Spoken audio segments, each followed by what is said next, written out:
Welcome to Moms on Mics. I'm Joanne. I'm Cash. And I'm Sophia. This week, we continue our series once again on the West Memphis 3. Last week, we went over Jessie Miskelly's, last week and the week before, we went over Jessie Miskelly's confession. And this week, we are going to go through the testimony of Dr. Ofshe to help understand how false confessions could be made. Because I don't know about you guys, but I was like, who the fuck confesses to something like a murder that they didn't do until I heard this case. Anyway. In 1993, we didn't understand false confessions like we do now. People make false confessions all the time. The thing to remember about Jessie Miskelly is he had an IQ of 72, which is considered in the borderline intellectual functioning range. He was 17, but functioned with an education level of a 4th or 5th grade level. Although he has never been formally diagnosed, it is often speculated that Jessie Miskelly Jr. may have fetal alcohol syndrome. His mother's history might suggest potential exposure. Observers and researchers have noted that Miskelly exhibits traits associated with FASD, including intellectual disabilities, short stature, and behaviors such as confabulation, which is a tendency to tell untrue stories or create false confessions, often seen in those trying to please others who lack impulse control. Dan Stidham was able to secure the expert testimony of Dr. Richard Ofshe and Warren Holmes. Dr. Ofshe, a Pulitzer Prize-winning social psychologist and an expert on false and coerced confessions, believed after reading the confession, listening to the tape, and interviewing Jessie Miskelly that Jessie's confession was a coerced complaint and false confession. The reasons given for the conclusion were: 1, many instances of coaching from the interrogating officers, especially in regarding to the timing of events, and Jessie's identification of Christopher Byers as the boy who had been emasculated. Number 2, that nearly 3 hours of the interview were not recorded. Number 3, that the interrogating officers had used intimidating methods during the interrogation. Number 4, that many areas of Jessie's confession were not supported by facts. Examples of incorrect information in Jessie's confession is: number 1, Jessie stated that the victims and Jason Baldwin were not at school when in fact they were proven to have been in attendance. Number 2, Jessie stated that the victims were bound with rope when in fact they were bound with their own shoelaces. Number 3, Jessie stated that one boy was choked with a stick when the medical examiner's report stated that there was no evidence of strangulation. Number 4, Jessie stated that the boys were anally raped when in fact the medical examiner had found no evidence of this occurring. And number 5, Jessie described the murders as having been conducted at the scene where the bodies were found, when in fact the medical examiner had stated that there was no blood found at the scene. Dr. Ofshe was not permitted to state all of his opinions during the trial, as Judge Burnett had previously ruled that Jessie's confessions had been voluntary, and Ofshe's testimony in this regard would directly contradict the court's previous ruling. Burnett also stated that such a testimony would give an expert witness the power to determine whether the accused was guilty or innocent, which was solely the jury's domain. Finally, the jury only heard that Ofshe had a lot of experience with coerced confessions, and it was possible for police to obtain a confession from someone who was in fact innocent. Anything more specific was not allowed. Jessie Miskelly's trial, January 26 to February 4th, 1994. Richard Ofshe, witness for the defense, February 2nd, 1994.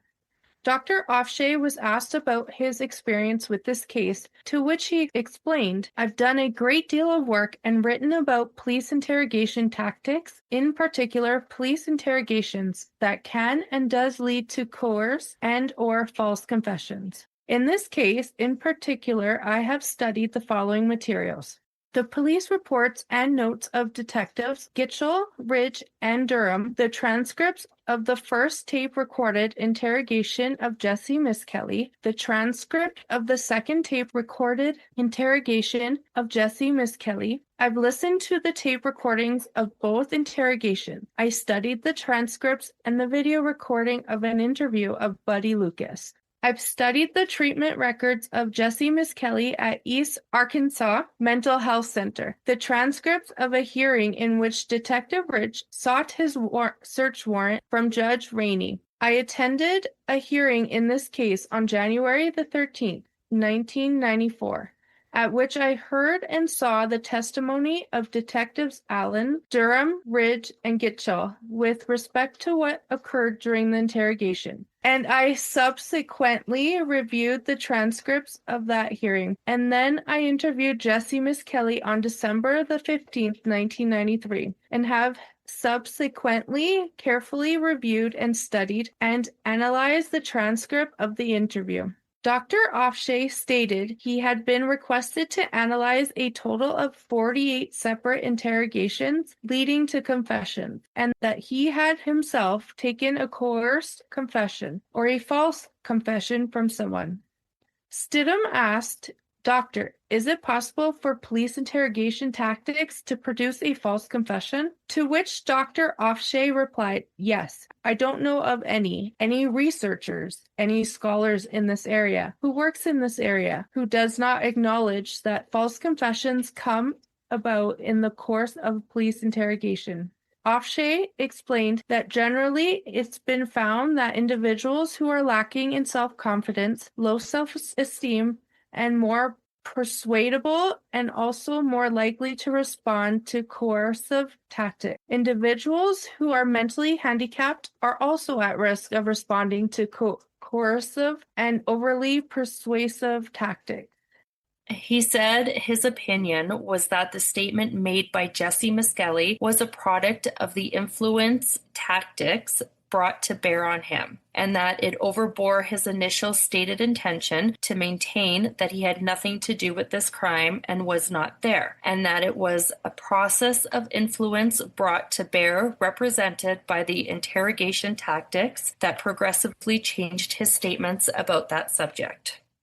The interrogation forms a process in which one step builds on the preceding step, and so, for example, the interrogation changes dramatically prior to and then after the polygraph. I assume it's all right at this point for me to discuss the polygraph. The polygraph as used in this interrogation has two effects.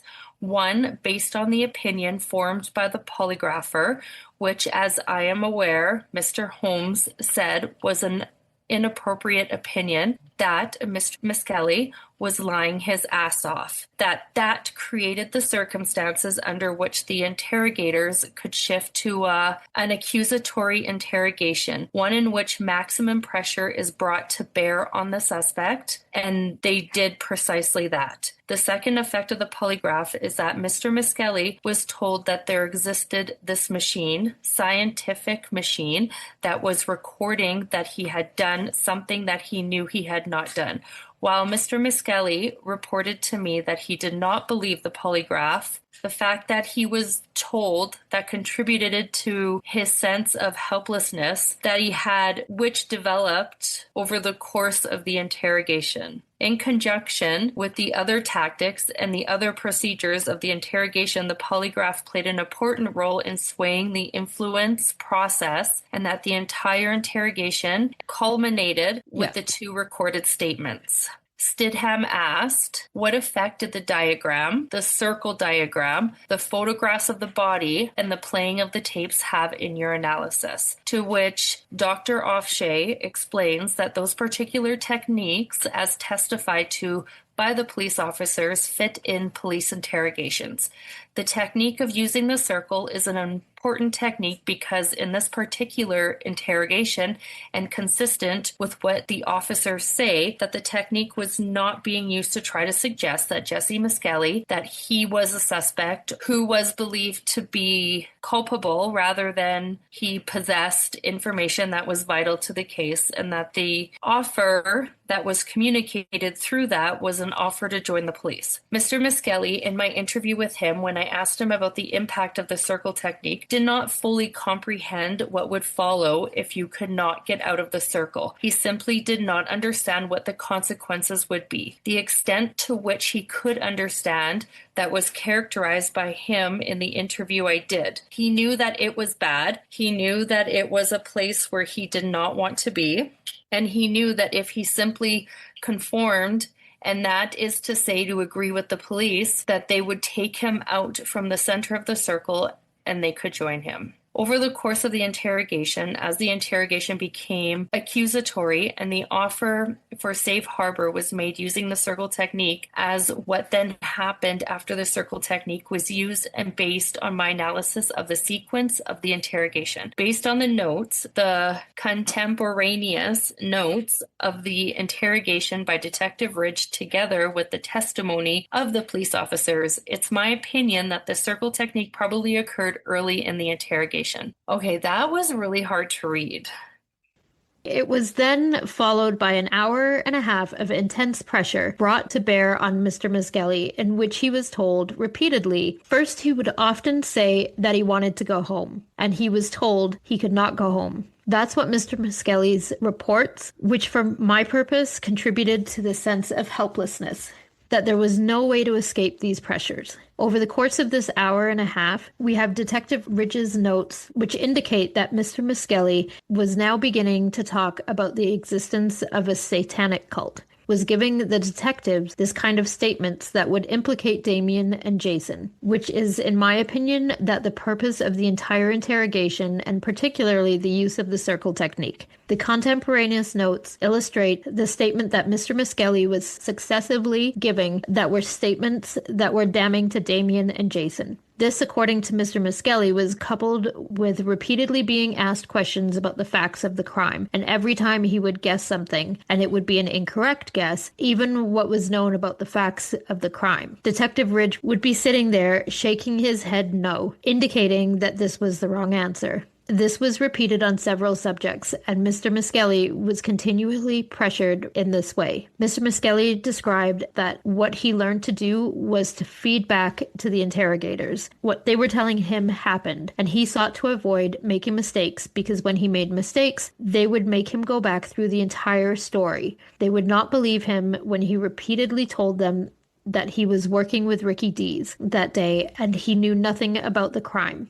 Those repeated refusals to believe his statements about where he was contributed again to his sense of helplessness. Then the picture technique and the tape recording was used. According to the testimony of Detective Gitchell and Detective Ridge, the purpose of using, at least Detective Gitchell on this point, the purpose of using the picture was to get a response from Mr. Miskelly. The object in the course of the interrogation would have been, and this is still at this point, for someone whose principal interest in the interrogation to obtain statements against another.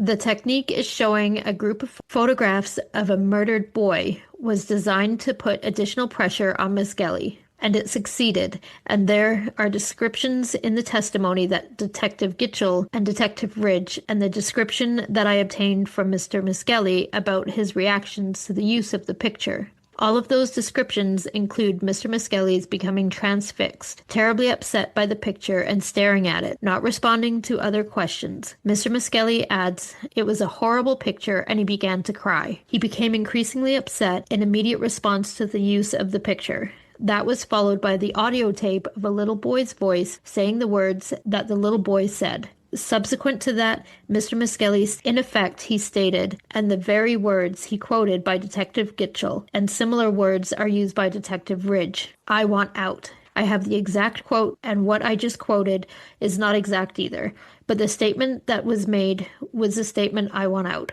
A reference to the offer contained in the circle that I'll do what you want in order to escape this continuing relentless pressure of the interrogation.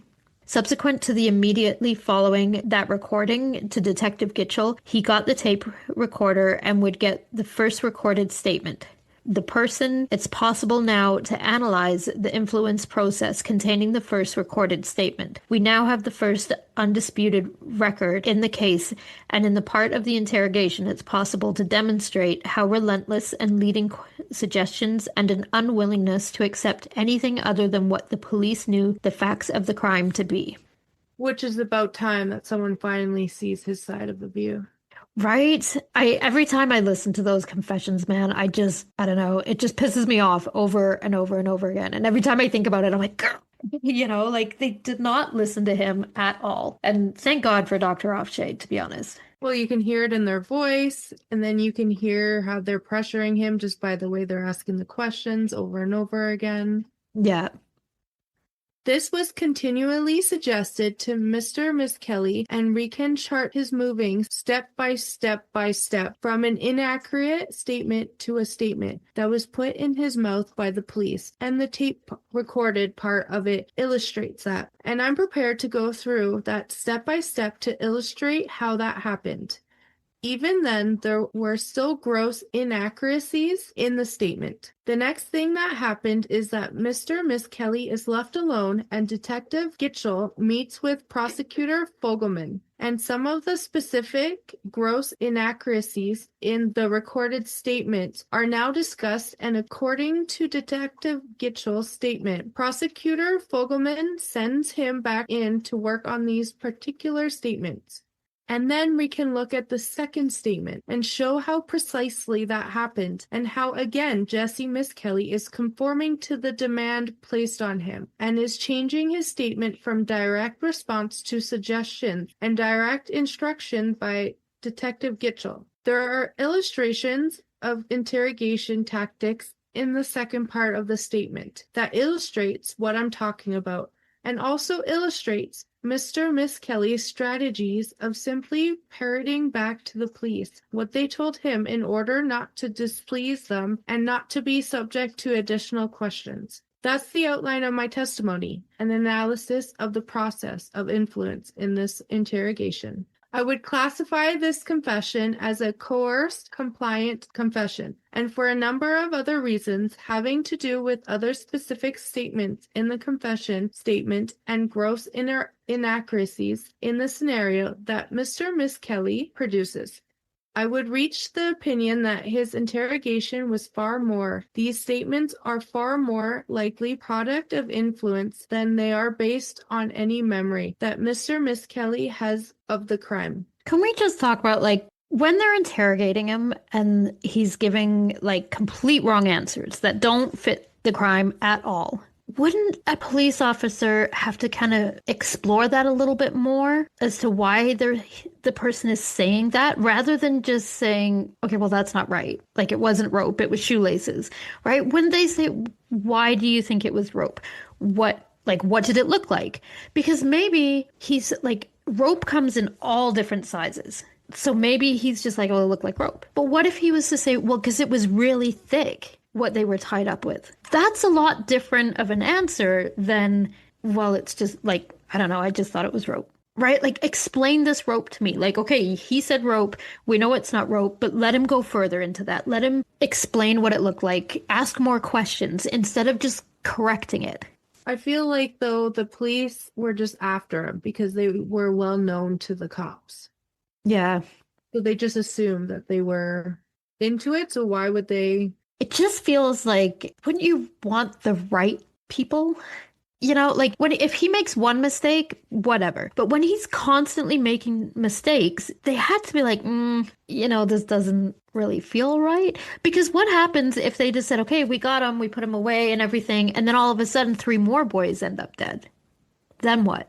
So your rush to get people for this crime could have caused more people to die. Like, I just feel like they should have done more. I mean, obviously they should have done more, but like, the mistakes in his statement could have been followed up more, I think, rather than just kind of breezed over or corrected, if you know what I mean. In cross-examination, Davies asks, is what you term or what you find in the coercive that the officers asked at times, leading questions, is that one of the things? Dr. Ofshe replies, the questions were more than leading. The questions were very directly specifying what the answer should be. When asked if he found anything in his review of the officer's testimony, review of the statement of the defendant, or either of the statements of the defendant to indicate that the officers gave him the information about which boy was castrated, or in their notes or confessions, Ofshe explains, I seem to recall that he was being shown a picture of one of the boys, and that happened to be the boy that was castrated, and he then identified that boy as the one that was castrated. Judging from this statement, apparently there was a photograph of the Byers boy, because when they asked which boy was that, and then Mr. Miskelly responds, that one right there, I read that as indicating he is identifying some representation of that boy right there. He admits he doesn't know how many photographs were there and that he doesn't know how those photographs were being manipulated at the time. He says, I'm just pointing out that that's a possibility. I mean, that seems pretty obvious to me also, right? When he says that boy right there, what else would he be saying? And I get it. Miss Kelly often said things that don't make sense, but he's obviously indicating something, right? So, and it seems most likely it would be a picture. Right. When asked to explain how it's suggestive, the police are trying to coerce somebody into giving them incorrect or a specific scenario, why would they go back and ask them? Are you sure that he was the one that was cut? Why wouldn't they leave it alone when they had the answer they wanted? Ofshe. Because when they got the answer that they wanted, they then emphasize it in order to stabilize that, so that when you get somebody here, you want them, you emphasize that what you're trying to do. Now I can show you other examples of very direct leading suggestions that show that in the course of this interrogation, these officers were capable of doing that, and I know there was a picture there, and it may have happened that they indicated which picture should be selected. Ofshe also talks about the fact that he says he arrives at the scene at 9 o'clock in the morning, which is the very first statement that he makes about the time that this all began. And that statement is a statement that, because it is not the statement, as I analyze the influence process of this interrogation, because it is not the statement that fits with the facts. The statement about the time at which this crime occurred is a statement that comes up and is manipulated 8 different times over the course of this interrogation. And over the course of those 8 manipulations, one sees a pattern of unrelenting pressure on Mr. Miskelly. The prosecution continues to question Dr. Ofshe about the statement. Are you sure that he was the one that was cut?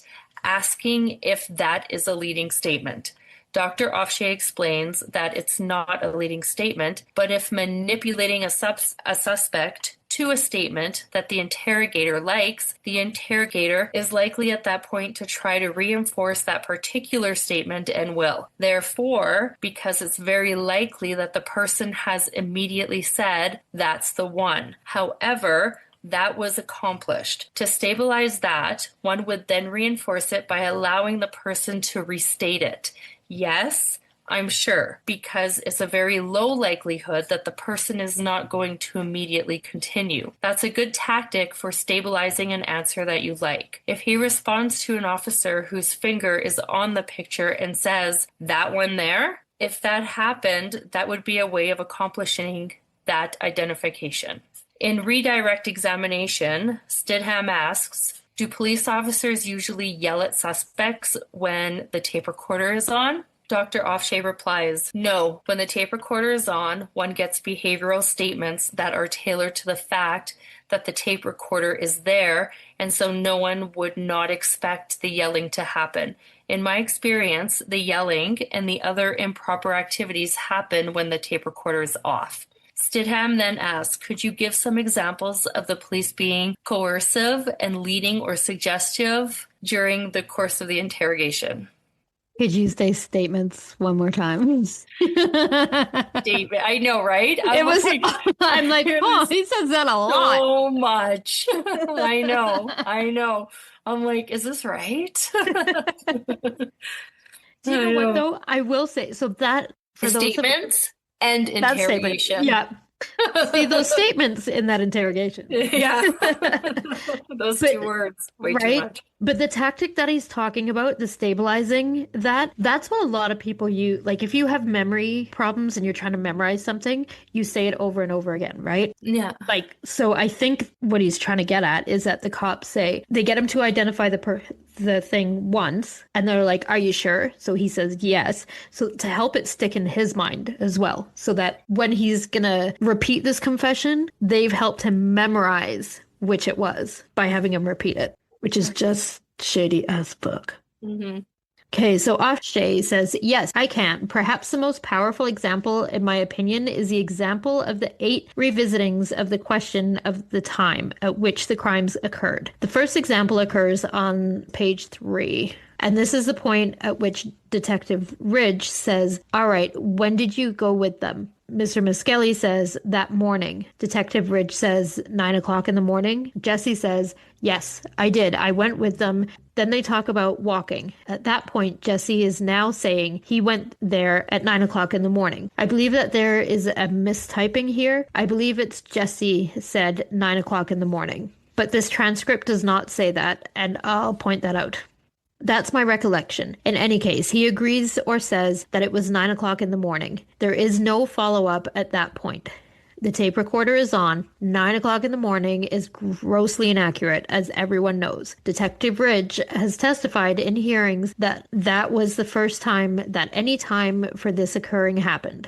And in his hearing testimony at page 99 of the transcript, the next time the subject of the time at which the events occurred comes up is on page 9 of the first transcribed interrogation. And at this point, without reading it, I'll just point out that Detective Ridge asked Mr. Miskelly, he's now revisiting the subject. He asks Miskelly, I'm not saying when they called you, I'm saying what time was it that you were actually there in the park? Miskelly says about noon. Ridge says about noon, and it has a question mark. Jessie says yes. Ridge now says something that, in my opinion, was an attempt to manipulate Mr. Miskelly's statement about the time, because Detective Ridge now says, okay, was it after school? After school had let out? This is immediately after Jessie saying noon. It's at noon. He's now suggesting it must be later by saying, is it after school let out? Jessie says, I don't go to school. Ridge now has to clarify and say, these little boys.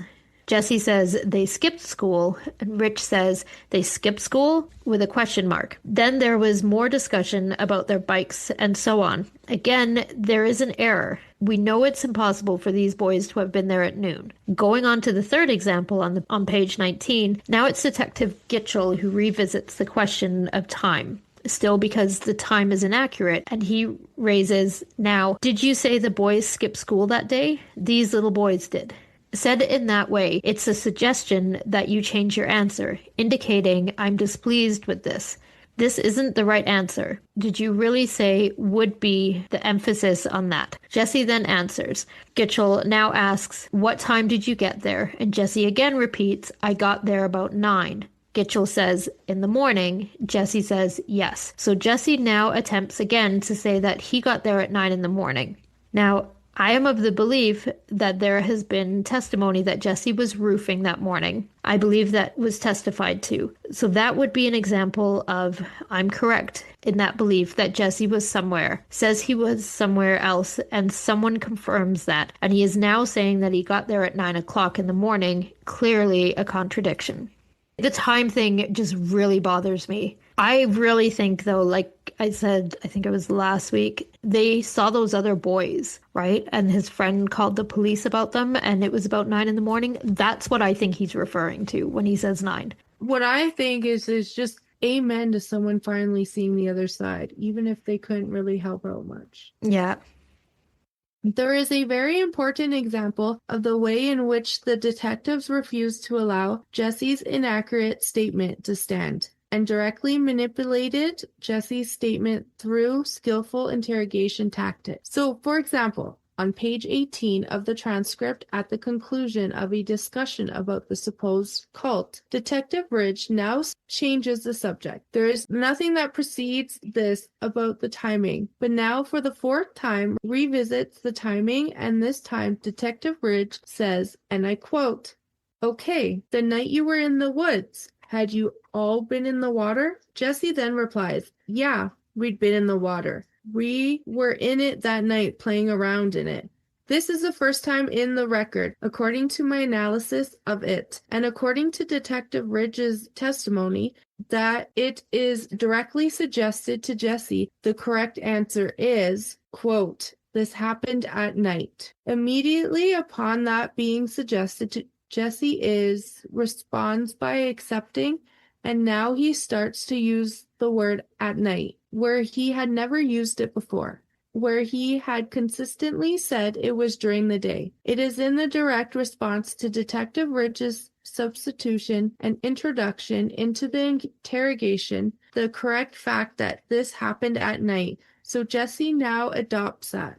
That is an influence tactic. It is a way of getting someone to accept something out of pressure and out of suggestion. Detective Ridge follows up with his victory on page 24 of the transcript at the bottom, where Detective Ridge, now capitalizing, in my opinion, on his victory at getting night into the story, now seeks to do what I was describing before, stabilize that, by saying the following, and again, this is introduced by Ridge, and there is nothing preceding it from which this follows. He is choosing to return to the subject, and he says, okay, they killed the boys. You decide to go. You went home. How long after you got home before you received phone call? 30 minutes or an hour? Now, there has been previous testimony about a phone call to Jessie at home at 9 p.m. That's what Detective Ridge is referring to. But Detective Ridge now links this up with Jessie going home and gives Jessie the choice of having arrived home either 30 minutes or an hour before the phone call occurred, which would mean he's now suggesting to Jessie and elaborating on the story and getting Jessie to, as he next does, Jessie says, there's a silence, and then he says, an hour. So Ridge had given Jessie a choice. You can either say you got home a half hour before the phone call, or you can say you got home an hour before the phone call. Those are the only choices he got. Jessie now chooses an hour. Again, that's a tactic of influence. That is posing the question in such a way that you only have two choices. Either one of the choices, I win.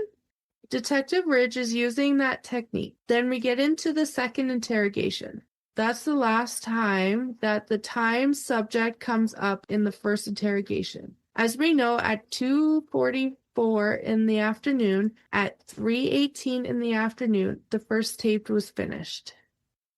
According to Detective Gitchell, no one spoke with Jessie between then and the time that Detective Gitchell, after meeting with the prosecutor Fogelman, went back in to get the statement that is labeled Interview of Jessie Miskelly, Jr., second interview conducted to clarify previous statement. The last two times you will recall that Jessie said that anything was brought up about time.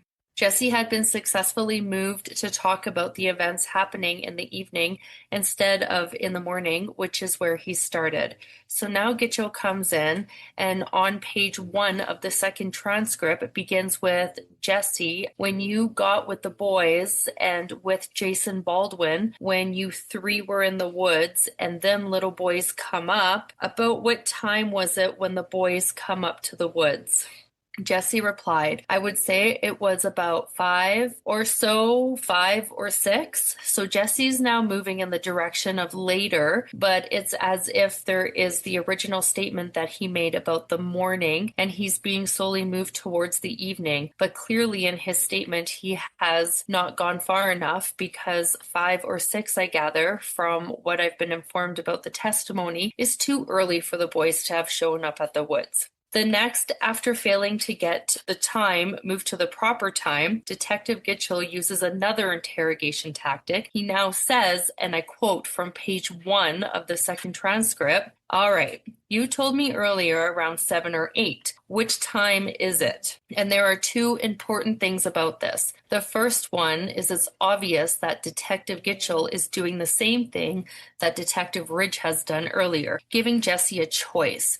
pick one and I win, or pick two and I win. Either 7 or 8. Gitchell can live with either answer, and he's giving Jessie only those two choices. But what's even more important about this is that nowhere in the record, including the record of what the detectives say, the notes, the specific statements by Detective Ridge, the transcript of the first interrogation, is there any indication that Jessie ever said, as Detective Gitchell says, "You told me earlier around 7 or 8. There is an absolute absence of anything indicating that. That's extremely important to me because what this illustrates is a legitimate interrogation tactic of making up evidence, of overstating, inaccurately stating the evidence. This is something that happens in police interrogations all the time. It is not something that is my understanding is improper in police interrogations.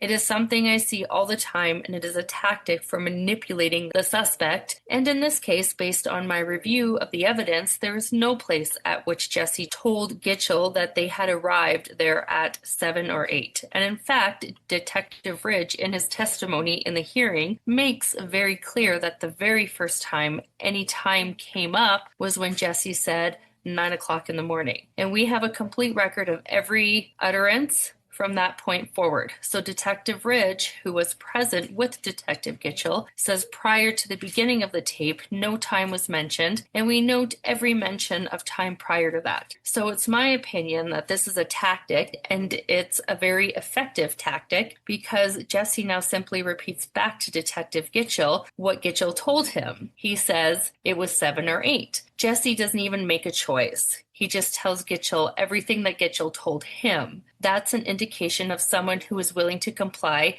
and does not want to take any chances of making a mistake and therefore being punished for it through pressure. Then there's some more discussion of that, and it changes again, but that's one example. There are many other examples of illustrations of manipulation on important points throughout this record.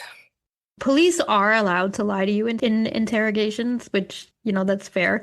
But I believe there are some rules to it. Now, I'm not a lawyer, so I could be wrong. If I remember, they just can't say that you said the certain things, right? So this is not okay for what they said. But if we think back to the Jasmine Robertson case, when police told her that Steinke, I can't remember what was his name. Yeah, Steinke, whatever, said that he had confessed, or he had already told them what happened and he hadn't, and she fell for that.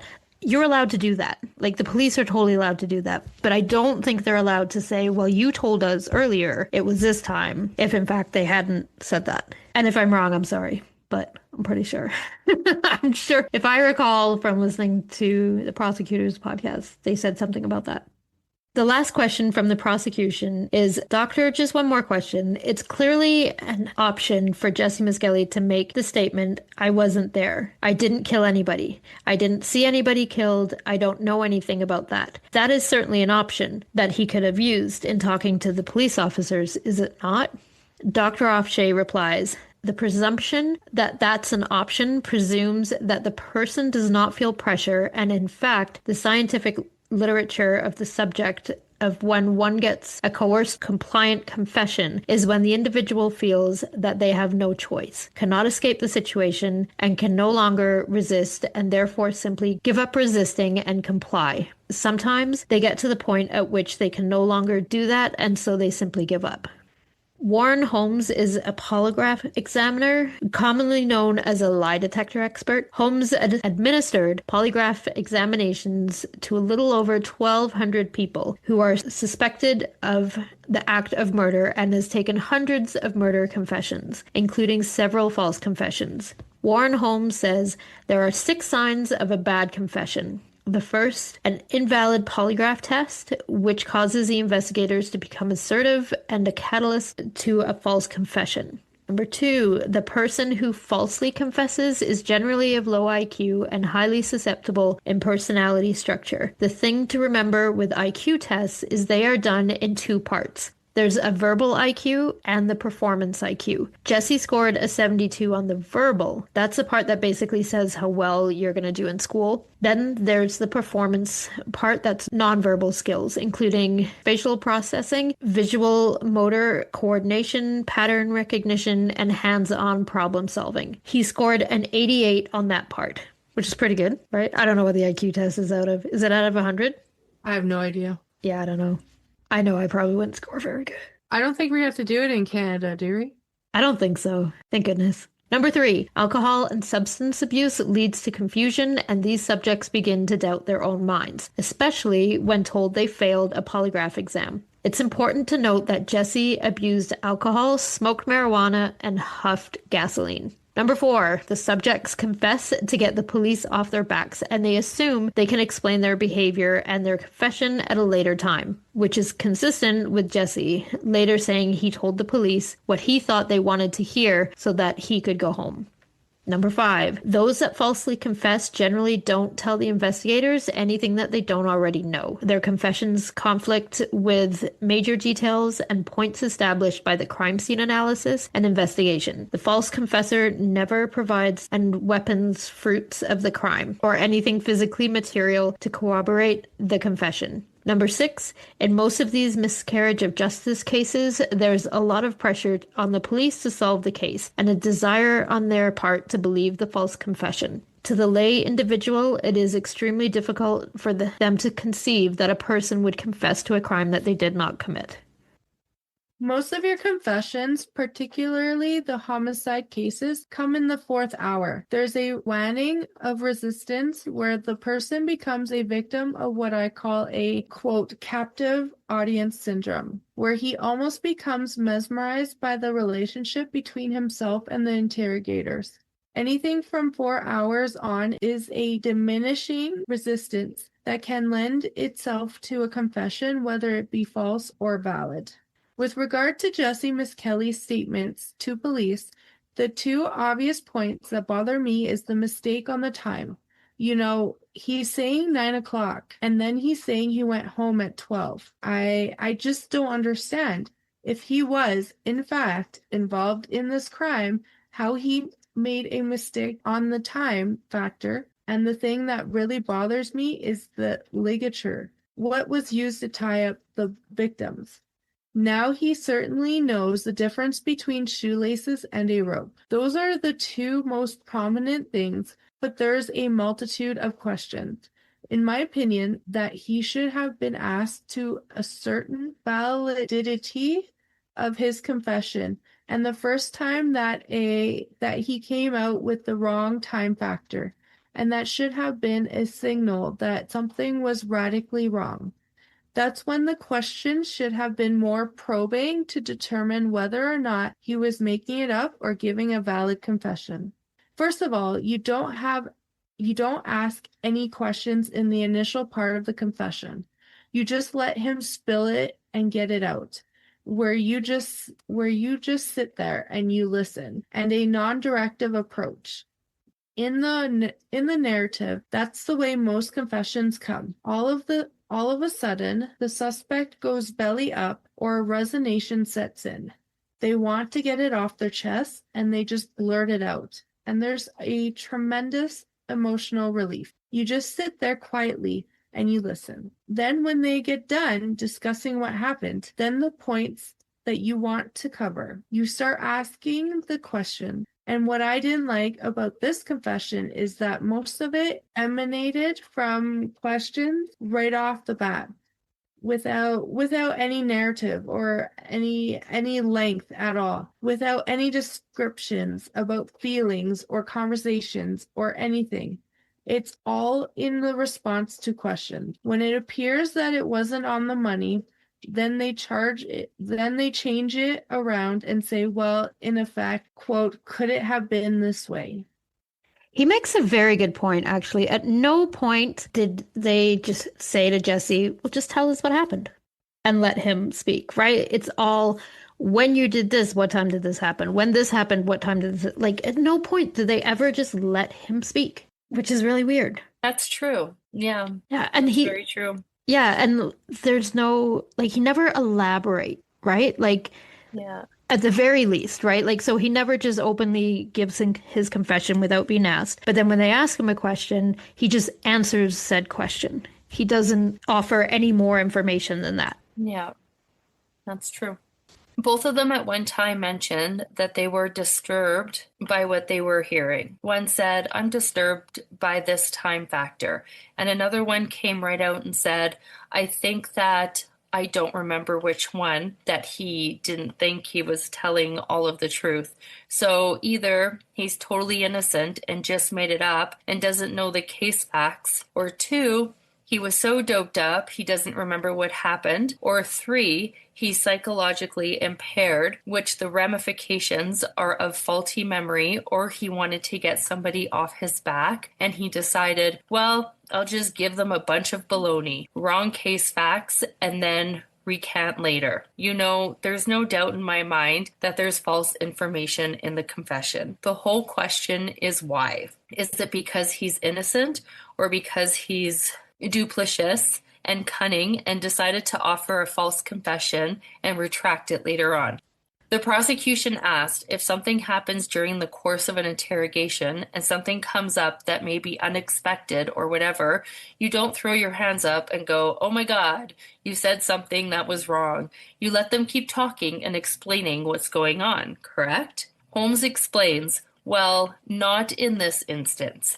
When he comes up with the wrong time and he doesn't know what the victims were tied up with, right then you should have said to yourself, hey, wait a second, there's something wrong here. Now, why didn't they try to clarify that when they took the confession? They steered totally away from that. The minute they saw something was wrong with the time factor and the ligature, they never asked any questions to try to clarify it. Only after they turned the tape recorder off, and then they clarified the time factor in the second taping, but they omitted clarifying the difference between shoelaces and rope. They did clarify the time factor, but some of this stuff is minuscule, but by comparison, the time factor and ligature, to me, is the key to this whole case. The prosecution then says, okay, but you say it's minuscule, but the fact is that this defendant knew which of the victims had been castrated. That's pretty dang gum important, isn't it? Holmes replies, well, that's presumptuous to assume that emanates from guilt, that could emanate from he may have glimpsed that through the interrogation. He was with these guys for hours. You're bound to absorb something when you're with investigators for hours. Indirectly or directly, they're going to reveal something. Okay, so Holmes explains that low IQ, highly suggestible in personality structure, intimidated when in the presence of dominant personalities, always attempting to solve the immediate stress factor. Get the interrogators off my back and just let me go home. Naively assumes that they can all straighten it out later, or wherein they become an agent of their own victimization. They give the police or the prosecutors a sword, then the sword is stuck in them with their own confession, but they assume that they can go out and tell their parents or an attorney that I just made it up, and the whole thing will be straightened out.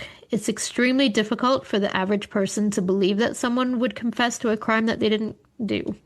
He was then asked, and if in fact that information was not received from the interrogating officers, you would agree that one individual being named that was castrated and the injuries to the ears would be factors that would be corroborative of a true confession. Holmes says, well, I would have looked at this kid with a fish eye, the same way these investigators did, and I probably would have felt the same way they did. But the minute he came out with that wrong time of death, and not knowing what the proper ligature is, that's when I would have backed off. Then I would have hey, there's something wrong here. That's the only disagreement I have with these officers. I'm not in here to castigate them and their tactics because I've probably done things twice as bad as they have in my career. All I am saying is when they didn't resolve those things, that's when they aborted professionalism, and they should have. And I have a sense in listening to the tape that they have had a sense that there was something wrong, and that's the reason they didn't make more probing questions. What I'm concerned about is the defendant didn't provide enough information to offer a valid confession. In my opinion, that's what I'm concerned about. You can guess a lot of things. Fortune tellers do it all the time. If you're going to utter a bunch of statements, you're going to be on the money with one or two of them, just by chance alone. I'm not saying that's the case in this situation, but that happens. What I'm concerned about are the things that are not reconciled. I'm acutely aware of some troubling things in the confession that I read. The prosecution asked, okay, are you presuming that the officers tainted the mind of the defendant with facts and information about the crime? To which Holmes answers, yes. 100%, right? I think the way that the confession was taken initially was just not okay, and they should have clarified all the things that were wrong. They should have taken their time. I agree. And unfortunately, these experts testified in trial, and the jury went, nah, seems legit. What the fuck? Oh my God. It's a different time too, time period in life. Uh-huh. Yeah. Mm-hmm. I think it would be interesting to talk to any of the jurors, right? And be like, did you really disregard everything? I think basically all they heard was he confessed, and that's it. As far as the confession went, that's all they heard. They didn't hear, whether because they didn't care or whether because they didn't believe him, whatever. They didn't hear the inaccuracies. They didn't hear the experts saying, something's off here, this isn't right. They just heard what he confessed. Kind of defending the jury, it's technically just anybody off the road. So they could walk in there too, not knowing a thing about court cases and that, and expect those people to be legit. Yeah. Oh, 100%. Right. So that's the thing about experts is you can't assume that all experts are correct. Just because they're an expert in their field, you have to remember they are paid by either the prosecution or the defense. So some experts are better than others. Some are very genuine, and they will look at it and they will give their 100% genuine answer. Some of them are professional experts, and they will go wherever the money is, which is wrong. I don't think that experts should be necessarily paid. It's tricky because as soon as you put money into it, then it kind of taints their expertise, but then they're also doing their job. So should they do it for free? No. But I don't know. I feel there has to be a better way to deal with experts and stuff. And I also think there has to be a better way to deal with juries. Part of me feels like this should be a profession. Yeah. You should have to go to school to become a juror because, and I get that you want a juror of your peers, but they are so affected by emotions, right? So these 10 to 12 jurors that are sitting on this jury are listening to and seeing all this, the crime scene photos, hearing all this evidence that the prosecution is saying, these Satanists, they dabble in witchcraft, they're in the occult, and they murdered these 3 boys. And that's overwhelming and emotionally draining on these poor jurors in one way, right? Because they're 8-year-old boys. They're just babies and they were brutalized. And they're willing, whoever fucking did this, we're going to get them. And then they hear that these 3 teenagers are not maybe the greatest, they're not God-fearing, well-behaved honor roll students. I feel like if they had have been honor roll students that went to church, they would not have, the jury would have not convicted them. But because they weren't and they had their own pasts, the jury couldn't see past that. They couldn't look at the facts and take the emotions out of it. It was, and I'm not saying that that's a fault of the jury at all, but I think it's a tough case to listen to for weeks and not feel bad for the boys and not hope that they're doing the right thing, right? True. I really want to be on jury duty. I really badly do because I think I would do great. As long as there's no harm to animals, I'll be convict, they're gone. Nope, they hurt that dog. Absolutely. Death penalty. But I feel like it would be exciting, and I think it would, it'd be fascinating to hear all the facts. I don't want to be on the jury for a jaywalking case or something, I'm sure they don't have juries for that, but something stupid. I don't embezzlement. I don't fucking care. I want to be on like murder.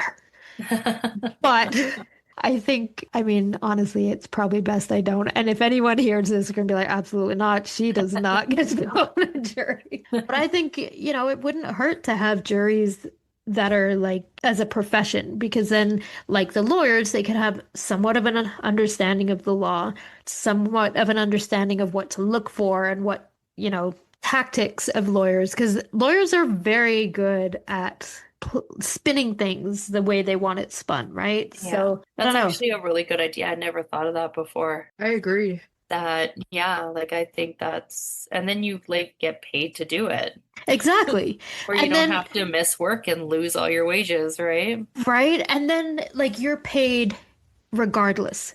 The same amount regardless. It can't be like if you win, Yeah. you get more. Like, no, it has to be exactly the same, Yeah. because then you go and you do your job. Yeah. You listen and you have to take the emotions out of it, and you've been taught how to do that. And I understand it's a jury of my peers. I'm telling you right now, and I've heard this from a lot of lawyers, if you are ever going to court, you do not want a jury trial. You want a judge trial. So where the judge makes the decision. Right. I think they call it a bench trial. You don't want a jury because juries are emotional. Yeah. Well, and Because I've always wondered why they use random people off the street. We don't know the criminal code book. We don't know how they speak. So why would you put random people in there? right? Because it's supposed to be of your peers. I know, but Which, like it's a court case though. It's legal. Like right? Yeah, and so you get people on there and they're like, I don't know, if they've ever had an experience similar, or they've ever known someone with an experience similar, how jaded are their like ruling gonna be, right? If you get women on there, and I'm not having a go at women, but there's some women that are like anti-men. If you get one of those on there, right? Like, let's say you just got divorced because your husband left you for a younger woman and you'd been married for 30 years. And so now you're on this jury and it's a young woman and she'd had an affair. Which way are you going? Right. Right? Tell me you're not going to be biased. You fucking are. Right. Of course you are. Right? Just like I would be biased if the defendant had ever harmed an animal. I'd be like, yep, they did it. Right. And that's why you don't want a jury trial because Yeah. they're affected by everything that is said. And not to mention, sometimes when the trial goes really long, you forget some of the things. So you're supposed to take notes, or you can take notes, whatever, right? So then when things are happening, you write down little point notes and stuff, and then you go back to look at it later and you don't remember what those notes meant at all. And so you go back to deliberate with your fellow jurors, and you're like, I don't remember that. If they're like, well, they were wearing these shoes and he has those shoes. Did he? Well, if he had those shoes, right? Like, you Yeah. can be so easily convinced by other people. And I Yeah. think it's not a risk you want to take. Not at all. And I know that the lawyers do put a lot of thought into who is going to be on the jury, right? Mhm. And they each get to pick, if I'm correct, each side gets to pick 6 members of the jury. I think each jury has to be 10 to 12 on the jury. And so each side gets to pick 6. If I'm wrong, I mean, if you're writing a test on this, don't go with my answers. Never copy my answers, but I think that's how it is. Like, so you each get to pick. And then, so you've got 6 people you've talked to for what, like 5 minutes, 10 minutes, and you're like, will they go in our favor? How the fuck do you know that, right? Like, and lawyers are better at reading people, obviously, but that's a tough call, man. But I would really love to talk to these jurors. If any of you are out there and want Right. to have a conversation, Let's I just have an want to know why interview. you were so fucking stupid. I'm just Oh kidding. my I'm God. kidding. That'll get them over for sure. I'm just kidding. I honestly would really like to know what made you decide this way, right? Just like, there's a lot of people that really feel like these 3 are guilty. And I don't want to ever ask, like on like forums and stuff, I don't want to be like, what makes you feel that they're guilty? Yeah. Because they will fucking go off. And then they're not always correct with their facts. They're not always like, they're not accurate. They'll say because he did this or whatever. And it's like, well, that's a very emotional response that has nothing to do with why you think they're guilty. Yeah. And so it's hard to really get real factual based reasonings of why people feel that they're. And I will say, I always believed they were innocent. I questioned that back and forth a little bit as I've been doing this research. There are times that I'm like, huh, I'm not so sure. And then I'll research a little further. I'm like, no, I'm good, I'm sure. But there are good things that make you question. Absolutely. And my opinion of Damien prior to doing this research was he was just as like misunderstood teenager that all he had done was wear black and listen to heavy metal and people didn't understand him and oh my God, they were awful to him. I don't think that way anymore. I think he's a dick. He did so, I shouldn't say he was a dick. He was a shithead teenager. He absolutely got himself and Jason Baldwin drug into this mess. He has to take a lot of the responsibility for them being convicted, not because he did it, but because he did stupid shit, especially during the trial that made people think that he did it. And so, yeah, my opinion of him definitely changed a lot. But yeah, jurors, if any of you are out there, want to come talk to us, I promise it will be nice. I promise. I did listen to the prosecutors interviewed Terry Hobbs. Did they? Yeah. Boy, did they give him a lot of grace. I mean, they are great people though, so I think they were being very professional on how they did it. And obviously, like they are prosecutors, so they know how to interrogate or how to like question and stuff like that. He would not have talked to me for longer than 5 minutes. He would have hung up on me because I'd been like, you're a dick. I don't believe you.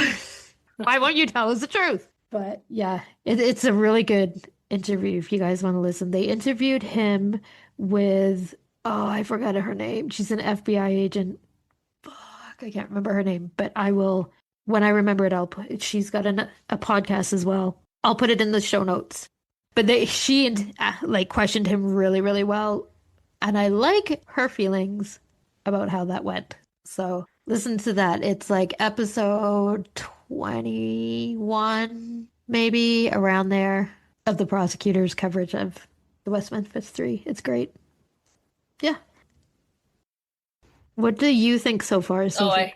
I have no idea. I have no clue. Dang it! No clue. No, I have no clue. No idea. Are you leaning any way? No, I'm not leaning in any way. No, I have no idea. Huh. Do you get any closer to thinking as the episodes go on? No. So we're not helping at all. No. No. Yeah, I have no idea. Right. Right. It's really hard to, yeah, I don't know. It could be none of them, right? Yeah. Who knows? If you don't know who done it, how am I supposed to know who done it? I have a pretty good idea who did it. And actually, after reading John Mark Byers, his testimony, or not his interrogation, whatever, from the cops, it solidified my theory a lot more. There's just something about Terry Hobbs. Yeah. What about you, Cash? So I don't think the 3 boys did it. No, I don't think. I don't think that either. Yeah. But I'm between whoever showed up in the restaurant and a Yes. parent. And who? And just a parent. Yeah. Right? Like the bloody guy in the restaurant? Yeah. Yeah. Or it could Mr. Bojangles. It could even be some random guy driving through town. Yeah. Asking for directions. Right? So, and that's a theory that I had like years ago. I was like, obviously, that's the obvious answer to me. Like before I even thought like John Mark Byers or Terry Hobbs, I was like, a random person makes more sense. Mm-hmm. Only problem with that is because the truck wash is right there, or the truck stop, right? Like yeah, it's right there. So they pull up their truck, they get out, they wander, like walk around a little bit, but they don't know that if they don't know the area, how do they know that the boys are going to be in the woods? And so, okay, they follow them into the woods. Well, while you're in the woods, you can look out and see the apartment building. Like it's not a super dense, thick, Mhm. like it's a small area, right? So I just struggle with the idea that a random person was like, "Oh yeah, let's just do this real quick." Even Yeah, though that yeah, does yeah. happen often, right? It Like it, happens very yeah. often, right? So they would have had to have pulled up, he would have had to have got out of his truck or whatever at the right time to see the boys go into the woods and then follow them in there. And then there just happened to not be anyone else, so it all worked out. That's the only way that would work. And then he comes back out and then off he goes, which is Yeah, very possible, it is very right? possible. Which would mean, like, obviously, I guess the only other issue, which is the issue with every suspect, is there's no DNA. How is there nothing? Like, Right. yeah, they were in water, but they were still able to find hairs on them. So Yeah. it's not like the water washed everything away, right? Like, it wasn't a heavy flowing. That would have been the difference. If it was a flow, like a heavy flowing river, it would have been more likely to wash stuff away. But this was Right. like still standing water. So even if it washed stuff away, it would have been in the water, and they did filter the water to get any evidence out. So I find it really hard to believe that nothing was left behind. Right. Which If you all, watch the movies, though, you'll get a better understanding of the how the parents act as well. Okay. yeah, the parents, they're all kind of fucking shady, man. They are. Like the only ones that are not, which could be shady in of itself, is the Moores. So like Michael Moore's parents. So Dana and Todd Moore. They barely speak in like the documentaries. They have rarely spoke after. Like they've just been very quiet. Terry Hobbs and John Mark Byers and even like Melissa Byers and Pam Hobbs, like they've all been very vocal and very like speaking out about like who they think did it or what happened or whatever, but the Moors not at all. So is that in on of itself suspicious, or is that they just want their fucking privacy because their boy was just murdered? It's hard to say, right? But the men, they've just been going above and beyond for everything in it, though.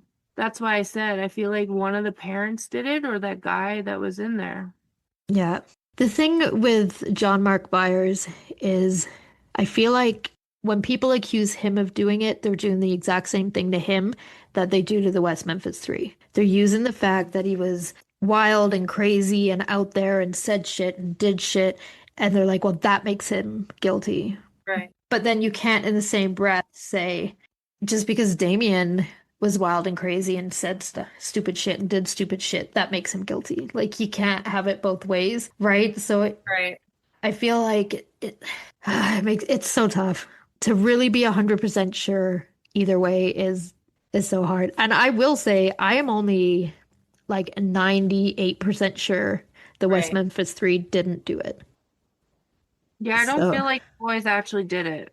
I don't, but I couldn't say I feel 100% sure they didn't.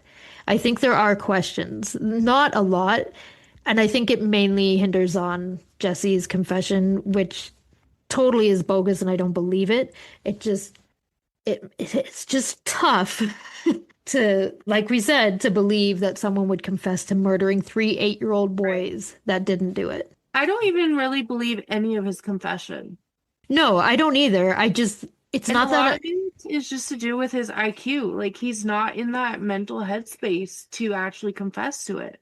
yeah, but he did get some things right. Not much, but he did get some things right. But knowing that it's already been around town, of course he's going to get things. Yeah, but then his IQ is so low that he doesn't know and isn't aware, and so he's not at fault for confessing. But if his IQ is that low, how could he remember to say the things that he'd heard? Like, just don't. Right? I'm like, fuck. But like I say, it's maybe 2%. Like that Yeah. just I gives don't me a know. little hesitation, but and even 2% might not be, that might be over generous. It could be 1%. I don't know. So that's it for Moms on Mics this week. Don't forget to follow us on Instagram at Moms on Mics Podcast, on TikTok at Moms on Mics, and join our Facebook group, Moms on Mics. If anyone has any topics you would like us to cover, or if you have any questions or suggestions, you can email us at momsonmics@gmail.com or submit through our website, momsonmics.com. We would also appreciate it if you could rate and review us on whatever platform you're listening on. It really helps the podcast move up on their charts so it gets more exposure. I hope you join us again next week. Goodbye. Bye. Bye.